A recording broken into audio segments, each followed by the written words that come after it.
say I'm shooting shots straight to the point, just like the podcast. Other teams, they run into my shooters, cause we got that. I killed the game and left the court with no condolence. I'm still gonna shoot my shot, no matter how big the moment is. She ain't like when Bess get on that phone. Yeah. You watch it from the TVs in your homes. Yeah. They finna like and sub and leave a comment down below. Yeah.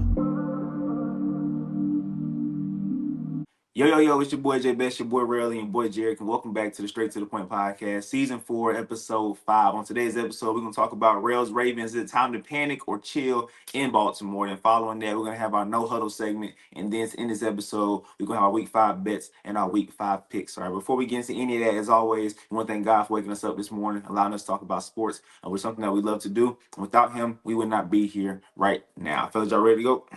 Yes, sir. Let's go. All right, man. Down in Kansas City, the Chiefs defeated the Ravens 37-20. Y'all, it wasn't even close, right? We thought this was gonna be two desperate teams going head to head to avoid going 1-3, but it only seemed like one team wanted to win that game, the other team couldn't get the job done. All right. So the question of the day for Rell's team: panic or chill in Baltimore? Yes, sir. I'm leaning towards more panic, man. You just lost your starting quarterback, and you already went into the game with 6 starters out on defense. I said at the beginning of the week that the Chiefs were going to win this game. I thought it was going to be a way closer game than this. No one expected it to be a 17-point blowout. But yeah, Lamar Jackson and the Ravens just got flat out dominated. We thought we were going to see a high shooting game. We thought we were going to see offense where the Ravens weren't going to be able to stop them. Thought we were going to see Derrick Henry have put up really, really big yards, and we didn't see none of that. Instead, we saw Patrick Mahomes throw for 4 touchdowns and literally walk all over the Ravens. They literally looked terrible. But the reason I say that you could kind of chill is because Lamar Jackson, he has a hamstring injury, but it's only looking towards being 1 week, and they're in a really weak division. I'm not throwing any hate to the Steelers, but you guys have to play the Packers, Colts, Chargers, Bears, Bills, Ravens, Lions, and Ravens. And that's not even to mention you guys still have to play 6 more division games. So the Ravens still have a really, really good shot at winning the division. But, yes, you definitely have to panic right now. You just lost 3 really, really big games, and you're 1-3 in a really, really high AFC. So y'all better get ready, and it's a must-win game this week. Gotcha. Jerrick, how we feeling? Panic or chill in Baltimore? I'm if I'm a Baltimore fan, I'm hitting the panic button ASAP. And it's not just because of it's just the way the team looks and it's bad. I know they have a lot of injuries. I will give them the benefit of the doubt. They have a lot of injuries to a lot of key pieces of their team, but what I'm seeing, it's bad. It just looks like something that can't be fixed, honestly. And I'm not even I'm just gonna be honest with you. For example, Derrick Henry had 8 carries, guys. Now I understand Derrick Henry hasn't been himself. He's been fumbling the ball, but he's still Derrick Henry. And in order to make the game easier on Lamar Jackson, give Derrick Henry the ball. Now the RPO is not a play action. It's gonna make everything easier. This was the first time that I can really say I saw the offense struggle, which hasn't been the case in the first 3 weeks of the NFL. That wasn't the case. It was just the defense. The defense was bad. The offense was doing what the offense was doing. This is the first week the offense really looked questionable. And now you're going to the next 2. I'm not going to lie to y'all. They're going to lose their next 2 games. This week they have the Texans. If CJ Stroud can – mind y'all, their defense is already bad, and they have injuries. I don't think Marlon Humphrey's playing this week. It's bad all across the board. So if CJ Stroud can just play just a good game, we know what the Texans defense can do, and there's no Lamar Jackson. So that's going to be a problem. That's going to be lost this week. And then they play the Rams the next week. That's 2 losses back-to-back. I don't know, starting off 1-5, that's very uncharacteristic of the Ravens. And I think it all goes back to that week 1 loss. I think that week 1 loss really shook them, and it's coming back to bite them now. And we see in the important games they can't get the job done once again. They're failing in the important games. And I'm not just going to shine the light on Lamar Jackson, but we need to start shining the light on John Harbaugh. In the important games, where are you? We criticize your quarterback about how he plays in important games, playoffs, and when he goes against Mahomes and Josh Allen. But where are you whenever he goes against Mahomes and Josh Allen? Like, I don't see you.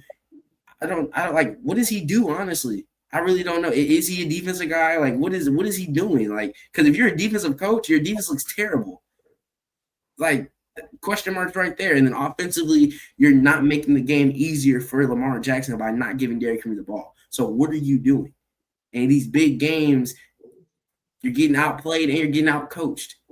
When you get outplayed and outcoached, you're not going to win football games. So this team is cooked, honestly. I really do think so. Like Rell said, they are in a bad AFC North, not including the Steelers. I'm not going to lie to y'all. I'm confident that the Pittsburgh Steelers will win this division now. I really am, because I'm being quite honest with you. I feel like we'll still split with the Ravens. We'll win the rest of our division games. We might lose one more just because we're the Steelers. We tend to drop games we're not supposed to. And then I don't see us losing, because they still have to play the Packers. They still have to play the Steelers twice. I don't see us losing 6-7 games. I don't see it. So I think the Ravens are cooked. They might still get a wild card, but it's looking bad in Baltimore. Something's got to change, honestly, fast.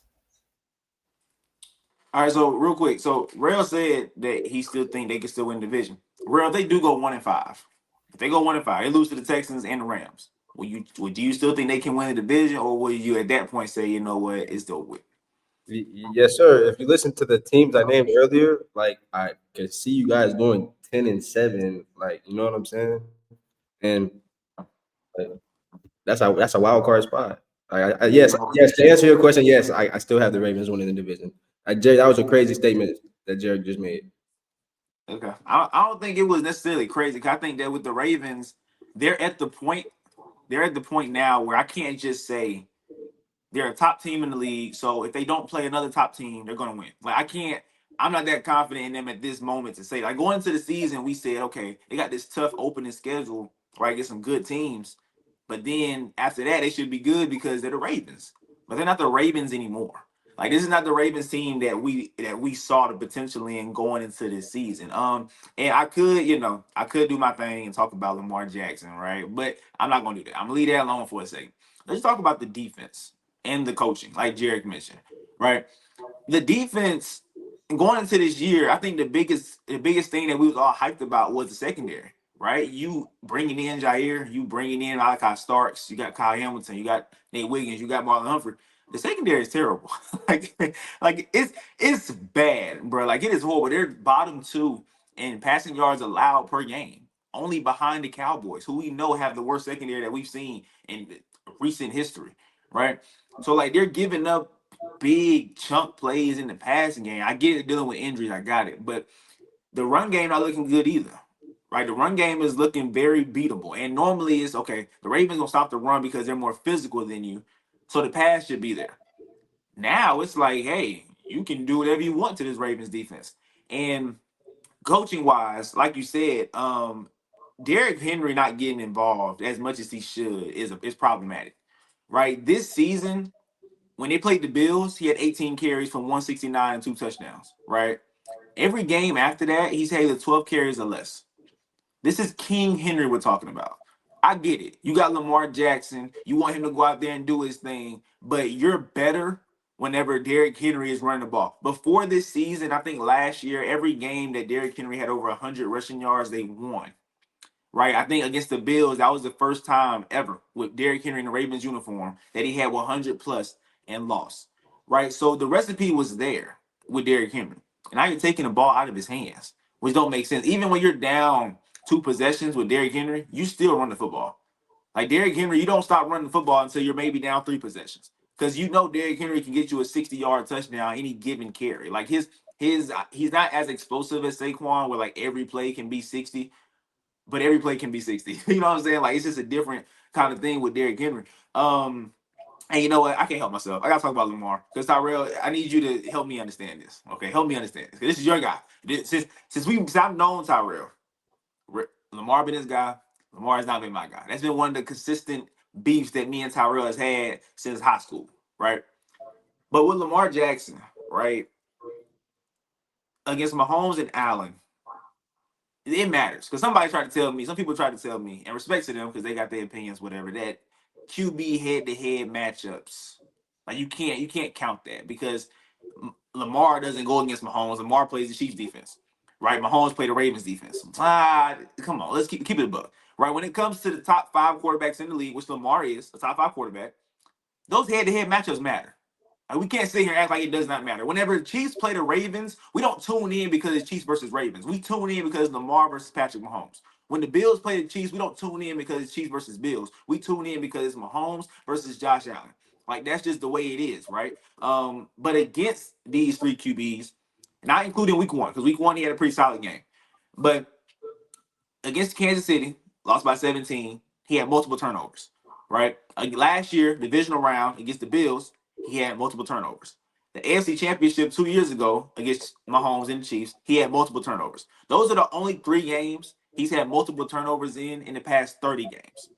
So, Rell, do you feel like as a Lamar fan, you're in the Lamar crew, do you feel like he's like it's like an extra pressure add? Like he's not comfortable in these big games against these big time quarterbacks because the stats point to it. So as a Lamar fan, I want you to tell me how do you feel about him in big games against those guys? Yes, sir. I think it's just Lamar Jackson in big games in general. Like just dating all the way back to college. It was a bowl game. He didn't perform too well, but moving forward to the NFL, like you just said, like he's playing good in all the other games, but when it comes to these top quarterbacks, these top guys, he's just not there. He's just not playing well. But man, I don't even know what to tell you. But I think Jerrick has a little bit. He knows a little bit.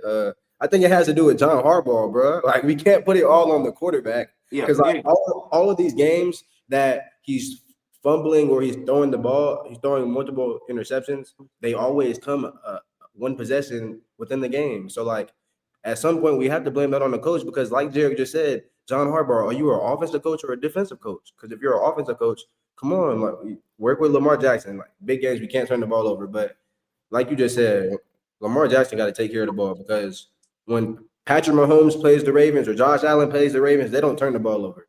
yeah. So I honestly don't know what to tell you. Yeah, I'm 100% confident enough to say Lamar Jackson does not perform well in big games, and that's okay. Some superstars just don't perform well in big games. That's exactly that's cool, and I'm glad you have accepted it, right? But some Lamar fans out there won't accept it, like they just swear up and down. And this is why I bring it up so much because if y'all remember when I made my top 5 quarterback videos on TikTok and on my YouTube Shorts, I said the reason why I have Lamar at number 5 is because I trust the next 4 quarterbacks more than him in big time games. It's nothing about talent. It's nothing about production. It has nothing to do with that. When I rank my top 5, if I can't trust you in the biggest games, you can't be over guys that I do trust in big games, right? Like that's why I have Lamar at 5. But I think moral of the story is we've highlighted John Harbaugh, we've highlighted the defense, we've highlighted the offense. There's problems on every level of this team, which is why I think me and Jerrick are more so on the panic side versus you. I get it. The Steelers are not even after the win against the Vikings. I'm still not 100% confident in the Steelers in terms of consistent production, right? Because I'm still worried about the offensive line. Like Jerrick, the whole entire game, even when we was up by 2 possessions, Jerrick can tell you, I was in the house screaming at the offensive line because we getting put in our butts, right? We can't finish pass blocks, we can't finish run blocks. We standing around watching. Like the offensive line is still scary. So you're right. If they can somehow maybe win one of these next 2 games, they can still possibly win the division. But I'm not saying they're gonna miss the playoffs. So they can probably still get a wild card spot. So if they don't win the division, they can get a wild card spot. But Jerrick, do you agree that through 4 weeks of football, that Mike Tomlin is getting more hate than John Harbaugh? And Mike Tomlin is 3-1. Like, do you agree with that? I feel like the Steelers team as a whole, like when you look at the media, the way we're portrayed, we get more backlash than the Ravens are right now. Like people are finding ways to make excuses for the Ravens. Oh, they're hurt. Oh, it's this. Oh, look how tough their schedule was.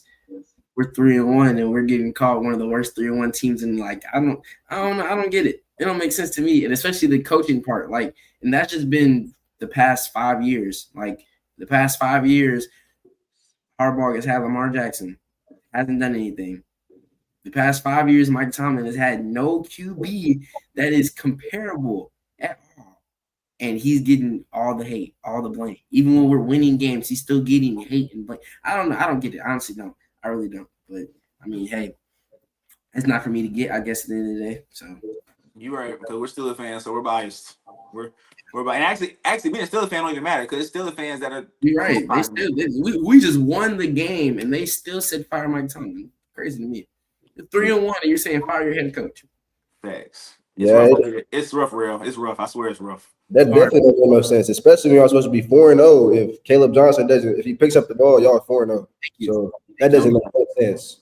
I don't see how any of these problems that we have right now, especially in that loss, is on Mike Tomlin. I don't get it. People, I kid you not. I saw a comment under a Steelers post that said Mike Tomlin needs to be more aggressive. When Mike Tomlin being aggressive is almost what helped the Vikings come back. I don't get it. It doesn't make sense to me. Yeah, man. That was satisfied. But I think at some point, if you walk like a duck, quack like a duck, it's a duck. If the Ravens don't fix what's happening, we got to call a spade a spade. We just got to say, look, they're a bad team this year. Now, I mean, they'll be a bad team moving forward, right? But this year specifically, they're a bad team. And I do think that John Harbaugh needs to be on hot seat alert if they don't turn this around, because this is not acceptable, especially because all three of us had this team win the division. All three of us had this team at least going to the divisional round. And Rell had them going to the Super Bowl, crying out loud. You see what I'm saying? So at some point, we got to hold these guys accountable. And John Harbaugh might not be here next year, depending on how the rest of this season goes. All right. But let's go ahead. Let's move on to our next topic. No huddle segment, which is a segment I really like because some of these storylines to me don't really deserve a whole segment. So I feel like we just break them up, put them all together, and let's talk about them. All right. So first up, real quick, I lost it. Got it. All right. First up, Rell, starting with you. Joe Flacco just got benched, and Dylan Gabriel will be starting in Cleveland. What is your reaction to that? Wow. You're starting. You're just gonna keep on going down this rabbit hole. You're just gonna keep on going down, keep on going down. I don't know what message the NFL is trying to prove right now by not starting Shedeur Sanders, but my immediate reaction was you're tanking. That was my reaction because, like, if you really wanted to win football games, you'd put this kid out there and show what he's doing. But at the same time, my immediate reaction was, what is Shedeur Sanders doing in practice, and what is he doing on scout team? Because, like, if he was really, really shining like a star, I think he would have moved up a little bit faster. Because Joe Flacco was playing terrible. Like, he should have been demoted after week 1. Got you, Jerrick. I saw this coming, and I saw the Dylan Gabriel becoming the new QB1 coming. I told you that when are they going to move on from Joe Flacco? You brought Joe Flacco here because you thought that he gave you the best chance at winning and competing this year. You're not competing. That's all evident. We all know this. So now it's time to see who your future is. So that will be Dylan Gabriel right now because he is QB2 on the roster. Now he's QB1. But I will say, Shedeur, be ready. Your time's coming soon. Dylan Gabriel's going to go out here. He's going to fail. I'm sorry. And it's not even like part of it won't even be just him. Like, offensive line's not that good. Like, it's the team's just not good. Let's just be quite honest. So I just think that about 3 weeks in, Dylan Gabriel, he might have one good performance, but the other two aren't going to be too good. 4 weeks of Dylan Gabriel playing, they're going to finally realize they need to put in Shedeur Sanders, because if Dylan Gabriel doesn't succeed and they don't put in Shedeur, it's going to look even worse on the league and on the Browns, just because now we know there is something going on. Because how can you just – like, you're supposed to be trying to figure out who's the future, and we see this kid's not the future. So why is Shedeur getting his term? So I just gotta say, Shedeur, stay ready, get ready. Your time's coming soon. Got you. So I made a video the other day on TikTok, and I said it's time to move on, right? Because Joe Flacco in the past, in the first 4 games, right, he has 2 touchdowns and 5 interceptions. All right. Mind you, the last 2 weeks he hasn't thrown a touchdown.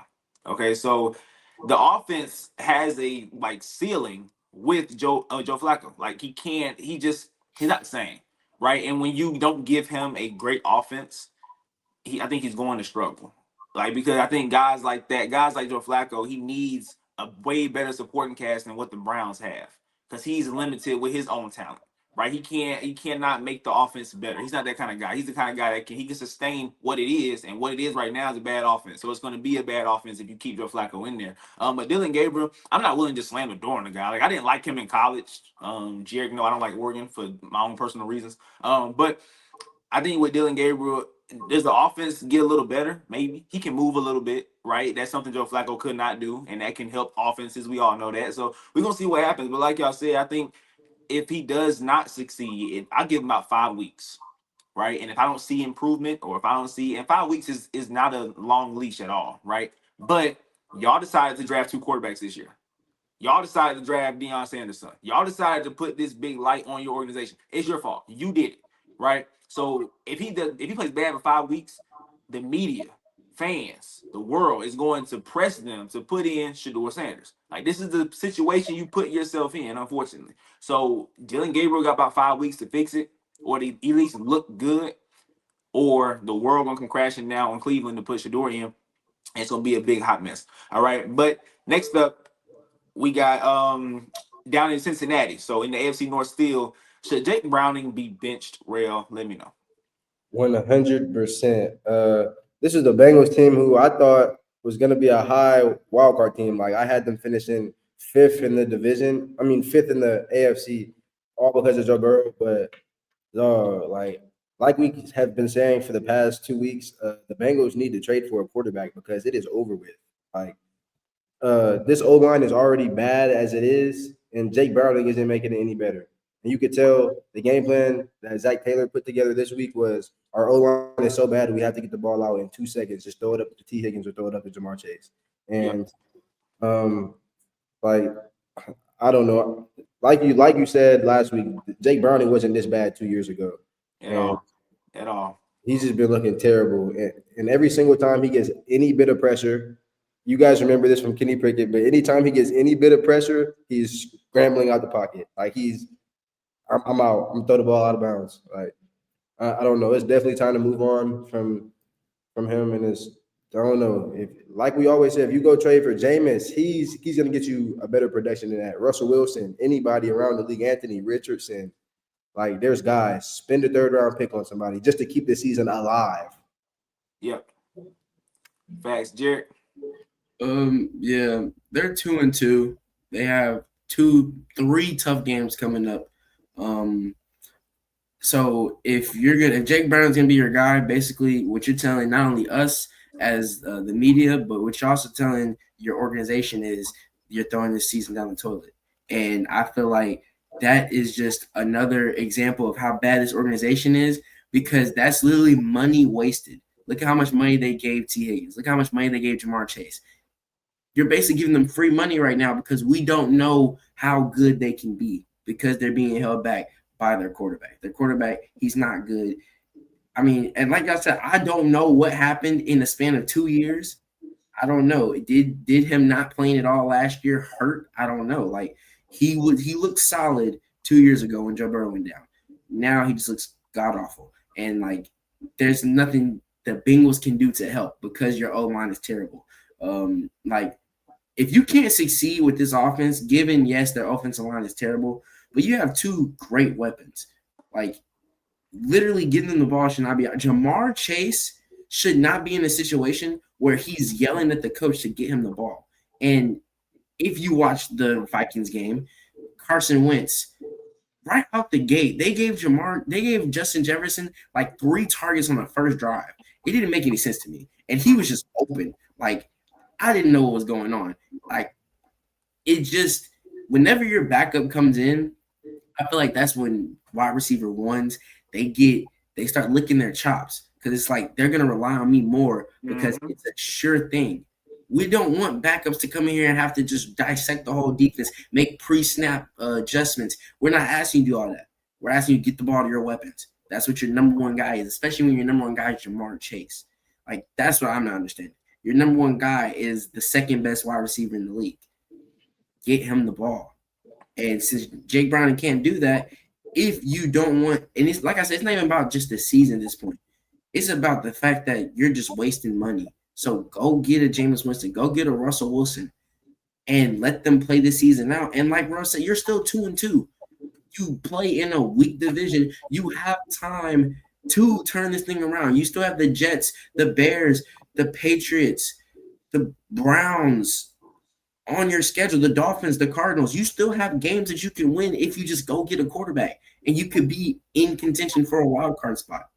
So do yourselves a favor. Don't look dumb. Don't waste a bunch of money and go get another quarterback. It's not that hard. I don't care how much your coach loves the kid. He could be the most upstanding citizen there is. But in between those white lines, he's terrible. Go get another quarterback. Period. In the story. 8 catches, 55 yards. 8 catches, 55 yards is what T. Higgins and Jamar Chase had combined on Monday night against the Broncos. That is, and once again, even with Joe Burrow, I didn't think this team was good because the O-line still is bad. Hey, Joe Burrow got hurt, so it proved my point. And then the defense is not good either, right? So I thought that even with Joe Burrow, this team would not make the playoffs. Without Joe Burrow, they're definitely not making the playoffs. And I don't even care about your record. But at some point, like Jerrick was basically saying, you need to see production from this offense. You invested money into the offense, into the receivers specifically, and you're not going to do anything to help the receivers if you don't bench Jake Browning. Like, I don't care if you trade somebody. I don't care if you call a quarterback up from practice squad. We got to try something because Jake Browning clearly can't figure it out. He had a QBR of 27.8 against the Broncos, and through 3 weeks, he has 3 touchdowns. And mind you, he didn't even play the full game against Jacksonville, right? Through 3 weeks, he has 3 touchdowns and 5 interceptions. 2 of them came in the Jacksonville game. After that, only 1 through 2 weeks. Like, all the signs are there. Like, he just needs to be sat down. Like, period. I don't care what y'all do. Pick up a free agent. Pick up something. Anybody. Like, anybody. Just make a move and help your receivers out. Like, you should be still putting up points. Like Jerry said, his offense is built to score. And if you can't come in, and I get it, right? The O-line was so bad with Joe Burrow. Joe Burrow figured out a way to get the ball out quick, to finesse it. Jake Browning can't. So he's just in a bad situation in general with the bad O-line. And then the defense so bad, he got to put up points because the defense is going to give up points, right? So the whole situation is bad. But at least give your receivers a chance to make plays, right? With Jake Browning, they're not making plays. Therefore, some people are not going to bet on Jamar Chase ever again to go over 66.5 yards. Yeah, wait, good job, Jake Browning. Way to sell my parlay. All right, but next up we have Jaxon Dart. Jaxon Dart started against the Chargers and actually got the W. Y'all got the W against a pretty good Chargers team. So, Rell, were you impressed with Jaxon Dart's debut? Big Blue. Yeah, I told y'all last week. I had the Giants winning. I told y'all. And I just want to say this. New York fans, regardless what happens this week, regardless what happens the rest of the year, you guys found your QB and you guys got your swag back. Jaxon Dart and Cam Skitibo. Yes, sir. Hey, they went out and got a win against a really, really good Chargers team, a team who might be a top team in the AFC for sure, for sure.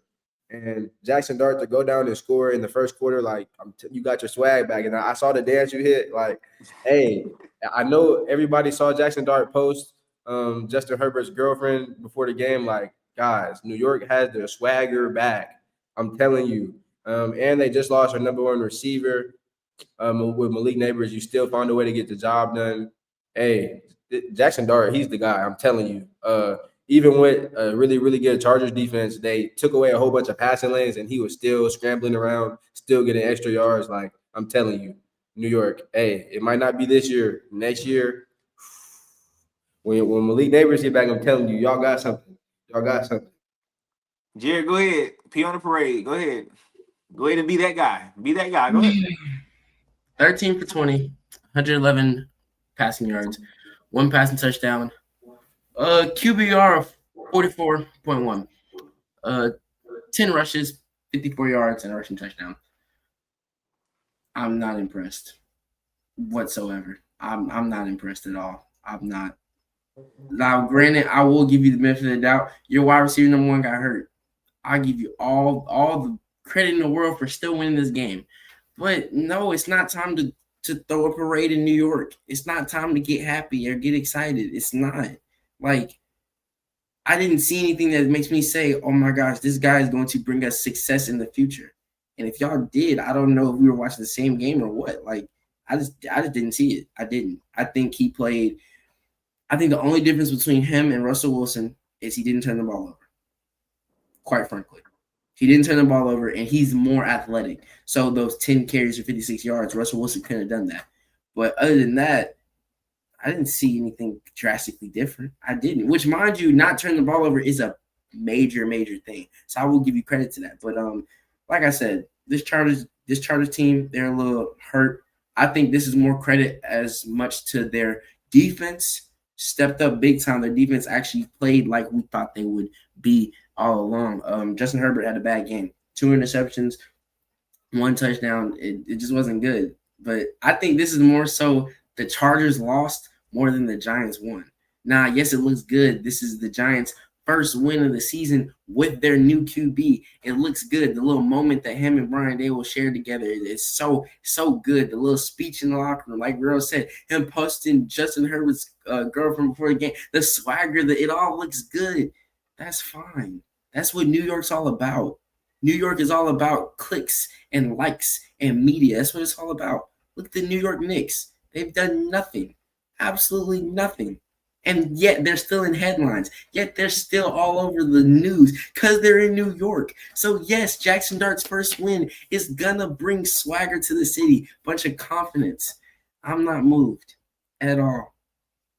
I'm not moved. He's going to have to show me something otherwise. Now, mind you, that might be a little harsh because now he doesn't have Malik Neighbors. But, hey, if you're that guy, if you're the next coming, the next prince that was promised, go make it work without. Mind you, you have a great opportunity this week. You go against the Saints. Rell knows the Saints against another team's number 1 wide receiver, which, mind you, you don't have a true number 1 wide receiver, but you have some weapons you can get the ball to. So Name them.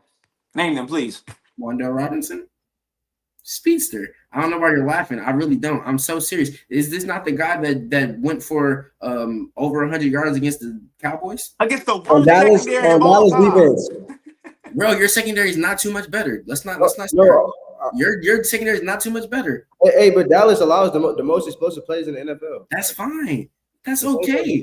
Look, all I'm saying is he should be able to find a way against the Saints to win this game and to look better than you did this past week. You went against a pretty good team, a pretty good defense. So now you're going against a lesser defense, regardless of not having your number 1 option, you should look better. The goal is to progress each week, is it not? So come progress, get better, look better than you did this past week, and I might, clap it up for you. But as of right now, I'm not impressed. I'm not moved. I didn't see anything that makes me say, oh my gosh, he's the future. He's the guy. They were correct. They hit the nail in the head when they traded for another first-round pick. I'm not there yet, and I won't be until he gets better, shows me more. So I'm not moved at all. So the crazy part is Jerrick said, and actually Jerrick did this. Jerrick placed the bet for Chargers -6.5 because he just knew the Chargers were going to win this game by a lot. I did. Yep. But they did not. Justin Herbert threw 2 interceptions. Justin Herbert looked like the Justin Herbert from last season. That's what I saw. Not the MVP he looked like in the first 3 weeks of football. But hey, it happens. It's okay. This Giants offense, even with Malik Neighbors, we said it was a bad offense, and all they was going to do just get Malik Neighbors the ball. That's your best chance of competing, not winning. Competing is getting your best receiver the ball. They don't have that anymore. So moving forward, I'm sorry.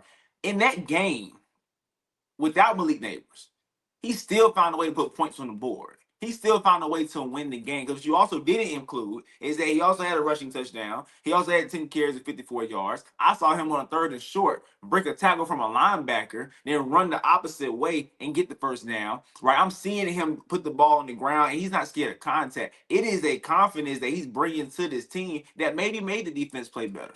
Maybe the whole organization was like, bro, Russ, bro, come on, man. It's Russ. It's Russ. But now you got Jaxon Dart, so the whole entire organization is probably uplifted. Brian Dable's job probably just got saved because it looked good against the Chargers. And I do believe Jaxon Dart will get better. So I'm not saying, this week, he should win against the Saints. I think he will. I think he should, right? But throughout the rest of the year, there's a big old asterisk beside it because you don't have Malik Neighbors. Like, what? I can't name a quarterback that can come into this offense without Malik Neighbors and be like crazy productive. Because what you want to see is crazy improvement. You want to see that he's that guy. I don't think you're going to see that throughout this year. at least consistently, because you don't have Malik. Who does he have? I want to see more than 111 passing Wandale yards. Robinson, Darius Slayton. I want to see more than 111 passing yards. You're gonna see that. It's his first game. That's all I'm asking for. That's all I'm asking for. Against the That's all Chargers. I'm asking for. No, that's crazy word. It's his first game against the Chargers, the team that's red hot, the team everybody's saying one of the best teams in the AFC. His very first game, he gets 111. And they didn't look like wins it. the game. They didn't look like that team that we've been raving about. So the fact that you only had 111 passing yards, you had a QBR of 44. That's his first ever game. Didn't we say Jake first Brown had a game. QBR of 27? It's his first game. Did we not just say that? It's his first That's game. It's his first game. Let's stop overreacting. It's not overreacting. It's not Yes, about it is. overreacting. Let's When stop Malik Neighbors to be that guy. when Malik Neighbors got hurt, everybody and their mama believed the game was over. Everybody, including Rell, who me and Rell picked the Giants to win the game. Everybody thought the game was over. But the fact that they still won that game, he took Their care of the defense ball, did a great he job. still made plays. Their defense did a great job. I also saw Wandale Robinson, who you highlighted, drop a touchdown pass when Jaxon Dart rolled out like 4th and goal. Rolled out, made a beautiful pass, and then Wandale Robinson dropped it. Because his team sucks. Okay, without Malik Neighbors, the team is terrible. But what I'm saying is you're going to see improvement. My whole point That's is all I'm asking for. No, but you're not going to see what you want to see. You want to see him be, first round pick caliber. I don't think we're going to see that because the offense stinks. Why not? You're a first round pick. I see. Well, here's my thing. I should see you doing what Cam Ward is doing. And people, if you watch, listen, hear me out. If you watch those Tennessee games, Cam Ward looks like the number 1 pick. It's his team that looks like the problem. That's why if you criticize Cam Ward right now, you don't know football. And honestly, if there's anybody in the media, major sports media, criticizing Cam Ward right now, you need to be fired. Because we see him with a bad O-line, with a bad team. He's playing good football. He's doing his job. He looks like the number 1 pick. That's all I'm asking for. All I'm asking for is for me to say your team is trash. If I can say your team is trash and you're not a part of the trash, you're a first-round pick. You're the guy in New York. That's all I'm asking for. I want you to separate yourself from the trash. But the team was trash before he got there. So you should know the team is trash, period. Cam Ward's team was trash before he got there. But Cam Ward's still playing like a first-round pick. Okay, he's playing like a starting quarterback in this league. That's all I'm asking for. But my point is nobody is taking shots at Cam Ward. You brought up Cam Ward. A few people. Who's taking shots at Cam? Why would taking shots at Cam Ward? We know the situation. We know the problem. Don't ask me. Mind you, Cam Ward. You said Cam Ward looking like Rell. Did he not just say Cam Ward like a first round pick? Did he just say that? Yes. Yes, he did just say that. Right? Cam Ward just had 108 passing yards. Let's move on. Against the Houston Texans. Against the Chargers. Against the 0-3 Houston Texans team. 0-3. With the defense that hasn't even given up 20+ points yet. And the Chargers defense that beat Patrick Mahomes in week 1. Patrick Mahomes still had a great game. All right, bro. Come on now. He just got mad that somebody got 111 yards and won, but he's praising the guy that had 108 yards and lost. That's crazy work. He looks like a vet out there. All I'm asking Jaxon Dart, I'm just asking Jaxon Dart to do that. To look like to have 108 passing yards and lose. That's what he's gonna do. That's all he got to do. We know that's too much. Let's move on. We spent way too much time on this because Jerrick did not want to give guys credit for stepping in. No, y'all jumping the gun. That's and beating the team that was undefeated. But that's all I'm saying. It's cool. Look, Sunday night, Packers, Cowboys, 40-40 tie. Rell, what was your reaction to that big game?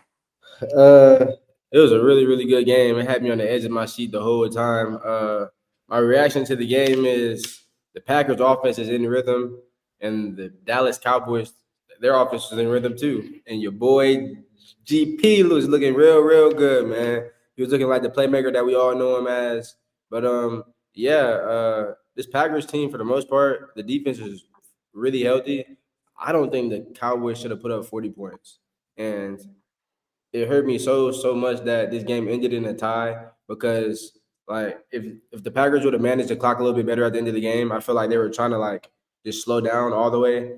They could have definitely scored a touchdown, but they were just going slow. I don't know what the game plan was in overtime, but it just hurt my heart that this game ended in a tie. But I'm not gonna panic on the Packers at all. Like, this was a good game. The storyline between this game was Micah Parsons returning to Dallas. That was the storyline between this game. So I think that the Cowboys wanted to prove that they had a really good team and that they didn't need Micah Parsons, and that's what they did. But this Packers team is still a really, really good football team. nobody overreact about this at all because you still got to think this is a football team that's still missing Christian Washington. It's still missing Jaden Reed. Like they got some playmakers that's on the way back. And Jordan Love looked really good this game. And Josh Jacobs looked really, really good. Like I'm telling you, this Packers team still a top team in the NFC for sure. And Jerrick, Um, watching this game, like I just it hurt myself because I jumped on the Packers train a little bit too fast. Mind y'all, before the season, I said I didn't have the Packers making the playoffs. I didn't. I didn't think the Michael Parsons. Yes, if you go look at that video, the first video episode we did, I didn't have them in the playoffs. I didn't think that Michael Parsons trade was going to be that impactful. First 2 weeks, that looked like trade of the century for the Packers. Like it looked like they just had a great defense now. And these past 2 weeks, let alone the past 5 quarters of football, let's put it that way. Not the past, because the first 3 quarters against the Browns, they held them scoreless. But the last 5 quarters of football, defense struggling a little bit. And I guess this Cowboys team, like Rell said, is high emotions, intensity is high. Like we saw Dak whenever they score at the end of the game, thinking the game was going to be over. Dak's over there talking his stuff, saying this is my house. Like basically, saying they didn't even meet Michael Parsons.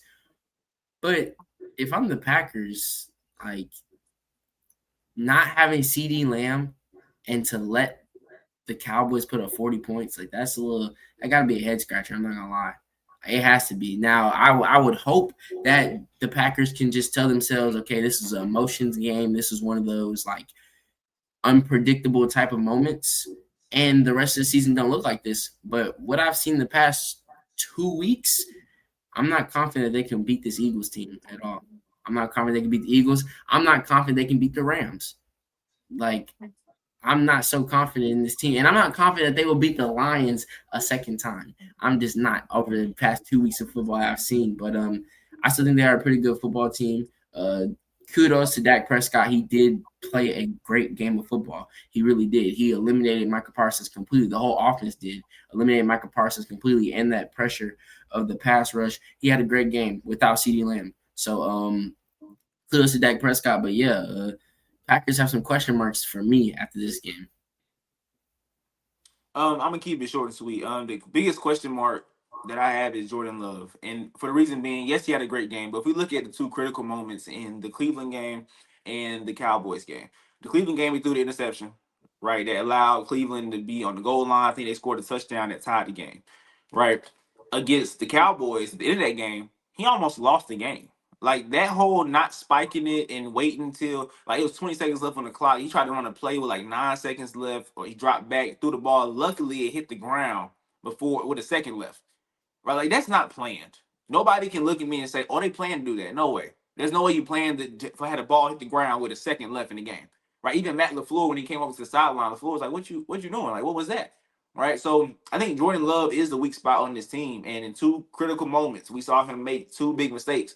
One of them cost them the game against the Browns, and one of them almost cost them the game against the Cowboys. So the Packers are a good team all around. But I think the question mark is Jordan Love. And when Jordan Love plays those elite quarterbacks in the NFC, is he going to make a mistake that causes this team to lose? I think that's my biggest question mark for the Packers. And I think that proved it with the Cowboys game and with the Browns game. All right, but last but not least for our No Huddle segment, we got A.J. Brown's tweet. All right, so A.J. Brown made a tweet after the game, and he said, if you're not welcomed, not listened to, quietly withdraw, don't make a scene, shrug your shoulders, and be on your way. All right, so he's trying to be cryptic, trying to be a diva, which we said he was last year as well. Rell, what's your reaction to this? I was just gonna say that exact word, diva, and it really made my head hurt hearing that. But I don't know how to feel about this, and I don't know how the Eagles are going to go about this. Like Nick Sirianni, he's usually the coach that is really close to his players. He likes making his players happy, but the Eagles are 4-0. Like A.J. Brown, do you want to win football games or do you want to be the number 1 receiver? Like if you want to be the number 1 receiver, you could go back to Tennessee and play with Cam Ward. They need a number 1 receiver, but taking it to Instagram after week 4, like after going 4-0, it just shows how much of a diva you are. And if you don't want to be on the Eagles, if you don't want to be in the offense, tell them, like, don't go on the internet and do that. It just shows like you guys are not together in the locker room. And to go along with that, I think it's gonna get even worse. Like, it's gonna go even more downhill because uh the Eagles, they usually just like to win football games, and they're going against the top corner this week, and they're going against the top defense this week. They're going against the second ranked defense this week and the top 10 passing defense this week. And 9 times out of 10, Patrick Surtain will be traveling with AJ Brown, and I doubt Jalen Hurts is going to be trying to throw the ball anywhere near him. So I think we could see another cryptic tweet this week. And I mean, the trade deadline is at week 9, so AJ Brown better make up his mind. That's my immediate reaction on that. Go ahead, Jerrick. Let's go ahead and get Seattle on the phone. Let's get Arizona on the phone. I would call for JSN right now. I call for Marvin Harrison Jr. right now. Because this is ridiculous, honestly. The fact that you can have and it's so funny. You can have a quarterback on your team that gets bashed every week for not having 2 passing touchdowns and 200 plus passing yards, gets bashed every week by the media, bashed every week by fans. And he comes out and says things like, money's nice, championships are better. He's not fazed by how they win games. And then your number one wide receiver is a diva. And I'm not even gonna use the diva word. I'm gonna use the word crybaby. He is a crybaby. Like, this is ridiculous. I'm not understanding. Last year it was reading books on the sideline. Like who does that? First of all, why are you even bringing a book on the sideline? What are you doing? I don't get it. It doesn't make it's really honestly, if I'm his teammate, it has to be frustrating to you because we're winning games. We just came off of a Super Bowl. We haven't lost a game in however many games it's been. Why are you crying and complaining? It doesn't make sense to me. It really doesn't. I don't see DeVonta Smith complaining. I don't see Saquon Barkley complaining when Saquon Barkley isn't having the games that we know he's been having in the past. What are you complaining for? It don't make sense to me. If anything, hey, if I don't got to go out here and have 12 catches and take a brutal beating every single week and we're winning football games and I'm still getting paid like I'm getting paid, hey, you know what? That's fine. Because when need be, they will get you the ball, just like they did last week, just like they did against the Rams. You were needed. They called your number. You answered the call. So I'm not understanding. I really don't get it. And it's not like you're not getting the looks. It's just, I don't know. I really don't. And if I was Howie Roseman at this point, I'm going to trade you. Simple as that. Just like we talked about Jalen Carter week 1. I'm going to trade you. I'm over it. I'm sick of it. Because I know that I can trade you for somebody else and we can get the same job done. So at this point, keep crying if you want to. You will get shipped. And you'll get shipped. Like Rell said, I'll send you to a team. You'll be number 1. You might lead the league in receiving yards. You might lead the league in receiving touchdowns. But come January, you'll be on the couch, sitting at home, watching us play games and win games. So I'm over it. I'm sick of it. I know his teammates are. At this point, I don't know what to say. He's a crybaby. Simple as that. Yeah, 18 straight games to be exact is how many games they have won. You have not lost a game in 18. That's a full season, guys. That's actually more than a full season. That's 18 games, right? I don't understand it. Now I get it. Now I get it and I don't understand because I get it because I understand receivers want to be more involved. Receivers want to have those big plays. Receivers want to get deep balls thrown to them. That's the luxury of playing receiver, right? I get it. But why I don't understand it is when they needed you against the Rams, they gave you the ball. You made plays. You helped them come back and win that game. You was a big reason why they came back and won that game. I'm talking the big catches, the yards after catch, you throwing people off of you. You showed us why you're still a top 5 receiver. I still think you're a top 5 receiver. My view hasn't changed on AJ Brown because of his production. I still know he's great, right? Because he's in the situation he's in, he won't be able to show that on a consistent basis. I understand that. Why can't he understand that? Why can't he understand that I'm still a top 5 receiver? I'm waiting for my number to get called. That's all. We're going to keep winning these games. But whenever they call my number, then I'm going to do my thing like he did against the Rams. And in this past game, he had 9 targets. It's not like they wasn't throwing you the ball. They was throwing you the ball. It just so happened that it wasn't being completed, right?